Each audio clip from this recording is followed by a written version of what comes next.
Welcome to Tech Notice. This is the Lenovo Legion 5i Pro Gen 7 with the i7-12700H and RTX 3060. If you're wondering how to upgrade this laptop, you can upgrade the RAM and SSDs, then in this video we're going to show you how to do that, because it's a little bit of a tricky one to actually get the back panel off. There's a few little tricks and the things that I need to show you, so let's go. Looking for a cheap way to license your Windows? Check out WhoKeys through the links in the video description. Make sure to use the code TN20 to get a 30% off. Paste the license to the activation settings and you're all done. This license is for Windows 10, but you can upgrade it to Windows 11 for free. They also offer Microsoft Office 19 license. Use the same code TN20 to get a 30% off. Check out WhoKeys.com in the video description below. So first of all, before we open this up, make sure that your laptop is turned off. So you don't want to do it on a turned on laptop. As soon as the laptop is off, that's it. Now some people say that you have to go to the BIOS to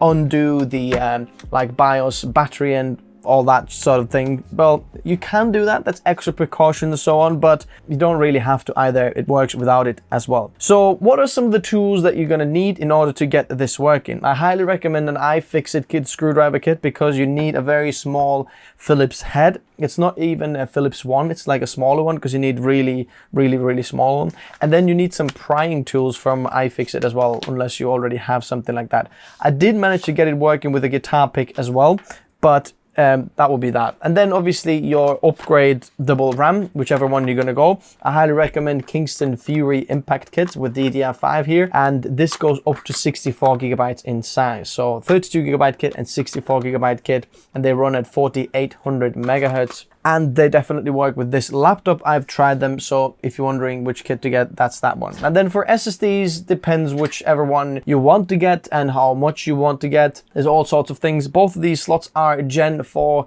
NVMe like speeds, so you can get very fast slots there. There's two slots in there. One will be occupied already, but you might have the other one occupied as well. As you can see, mine here has already, which then doesn't really make sense to upgrade the laptop. If you've got the 1+1 kind of M.2 SSD kit, then I really don't recommend upgrading this, or just don't get that in the first place, because I don't think that's very important, or like this is a good option to get from the manufacturer anyway. So get just a 1 M.2 in there, so you can just buy another one and then slot it in there. So first of all, undoing the screws. And before you do that, make sure you've washed your hands. Basically, take the screwdriver, and then there's 1, 2, 3, 4, 5, 6 screws on the top part of the laptop, and they are long screws. They're all the same size. And then you've got another 4 on the side in here. So keep those screws separately, but the good thing is all of the 6 are the same size, and then all of the 4 on the bottom are the same size as well. If you've got the iFixit screwdriver kit like I have,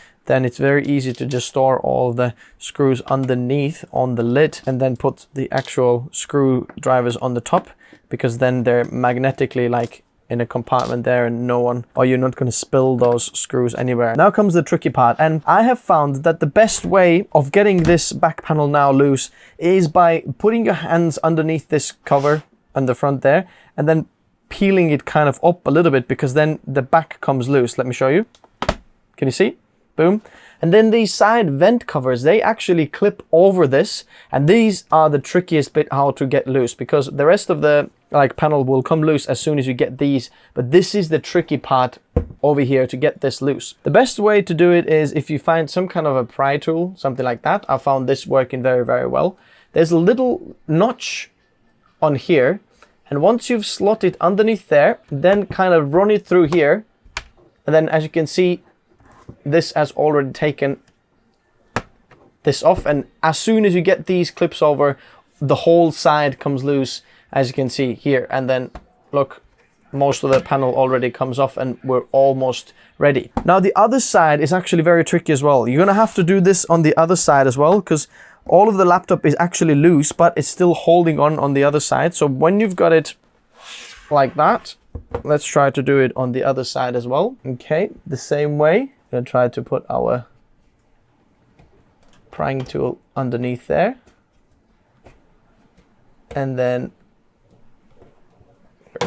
there we go. See, this is the tricky part, but once you get the back off and then one side off, like kind of lip there, then it just comes off. And as you can see, boom, the cover is off. Let's do the RAM installation first, which is very, very easy. This black cover over here, it's literally just kind of clipped in.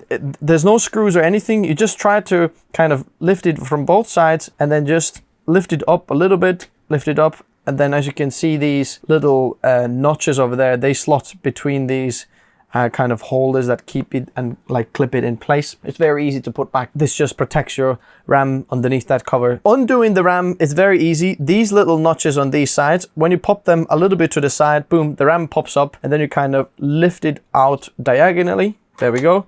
Do the same on the other side. Pop it up. And then diagonally. Let's put in the 64 gigabyte kit. 64 gigabytes of Kingston Fury Impact RAM. You undo that. Take one of the sticks. It doesn't matter which sticks goes to which slot, by the way. And then the funny thing is you'd expect it to go like this way, but it goes like upside down. Just make sure that this notch lines up with that notch. You push it in. Kind of pushes in diagonally. And then you pop it down. That's it. And we're going to do exactly the same on the other side. It goes backwards as well. I'm going to push it in diagonally when all the connectors are inside and you don't see the gold anymore. Then you pop it down and then boom, your RAM is installed. All you have to do now is put the cover back. Make sure that you are actually lining up and going inside all of those kind of clips. There's two metal like things that you need to go in between to kind of put it in between. And boom, the RAM has been installed. Now the SSDs, okay? There are two. One on the right and then one on the left, as you can see. Now, it's the same screwdriver that you did the back panels, and then there's a few screws. There's one on the top there. Let's do the right side first. Then one on the right side here, and then one on the left side here. These screws are all the same size as well, so if you're gonna get it off and put it back, you can use the same screws.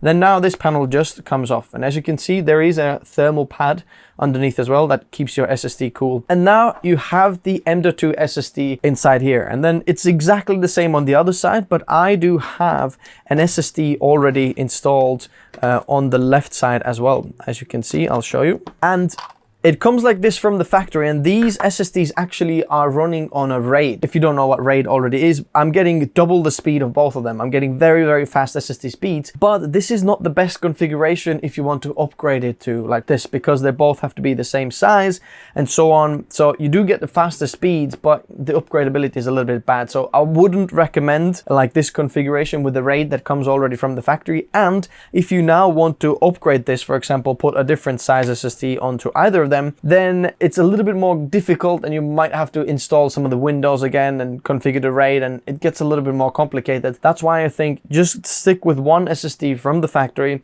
Gen 4 speeds are well enough for you, and no one can actually utilize like 14 gigabytes per second read and write speeds that I'm getting in here. It's absolutely ridiculous. So it's a little bit just like a, woo, it's ridiculously fast. No one can actually use it. No one can go that fast. No one can actually use this bandwidth. So it's ridiculous. But let's say if you've got one or the other SSD that you want to install, all you have to do is that little screw on the side of the SSD. Once you're on that, do that. It's very similar like the RAM. It pops up, then you pull this out, and then there we go. And then if you get the new one, you just literally pop it in there. And as you can see, I can take a different one as well. I can literally just pop it in there, and then you just screw it down. Now I'm gonna get the same one back because my OS is already configured weirdly, so I don't want to mess that RAID up and do all this work again. But like I said, if you've got one, you can just install that. Usually what happens is one is occupied from the factory and then the other one is empty, which makes it even easier. You just undo these screws, undo that screw, and then screw that back. What will happen is you might have a little peel on top of this thermal pad, and when you do have it, just peel this one off. It usually is a different color, so very obvious. If it's not pink like I have here or some other color, it's very obvious that there's a peel over there. Take it off, because otherwise you're not going to be able to take the heat off from the SSD and the thermal pad doesn't actually work. All you have to do now is pop those covers back in there, put the screws back, and then your SSD has been upgraded or the new SSD has been installed. Once your SSD and RAM has been upgraded, putting the panel back is very, very simple. We just line it up where it's going to go and then just press down.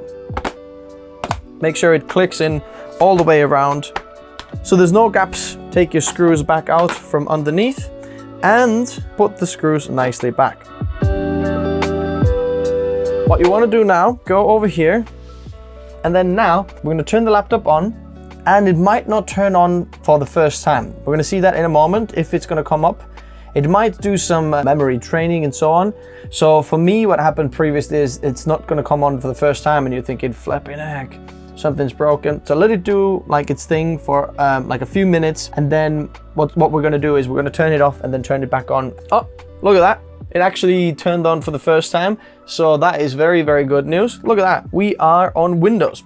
And if you are wondering, like, if you have already installed it correctly or if the RAM is over there, what you can do is go Control Shift and Escape. That brings out the Task Manager. You can go to the Performance tab, and then underneath the memory, you can see if you've got the new memory installed. So I can see 2 of 2 DIMMs have been installed, 4800 megahertz, and that is 64 or 63.7 gigabytes in total, which means it has been installed. Now, another thing what you can do is, in order to check the SSD installation, is go to press Windows and then go Disk, Create and Format Hard Disk Partitions. Basically, disk management is what this program is called. And then basically, in my configuration, this has already been configured from the BIOS. It's running in RAID, but you should be just prompted as soon as you open this on your laptop with the second SSD. You should be prompted with a message saying that, oh, new SSD has been installed. Would you like to initialize it? Just press next, and you can name it or whatever. Once you press OK, it will initialize it, and then you'll see another SSD like on another line underneath there, and then you might have a big black bar in there in terms of, look, I've got these blue partitions. You might have a big black one on the second one once it's initialized. All you have to do is right click on the black and then say new volume or new partition, and then just next, boom, and then it just creates one big simple volume on the secondary SSD that you just installed. It's going to pop up straight away, and you're going to see it on, if you go this PC, you'll see another SSD pop up over there, and then there you go, you have installed or upgraded your SSD and RAM. So my friends, hopefully that was helpful for you. If it was, leave a like, subscribe if you haven't already, and let me know what you think in the comment section below. I'll leave the tools and upgrades that I used over here in the description below, as well as some of the good options for SSD upgrades if you want to upgrade your SSD, some budget and good quality versions as well. If you haven't seen the laptop review yet, go check it out, and I'll see you next time. Bye bye.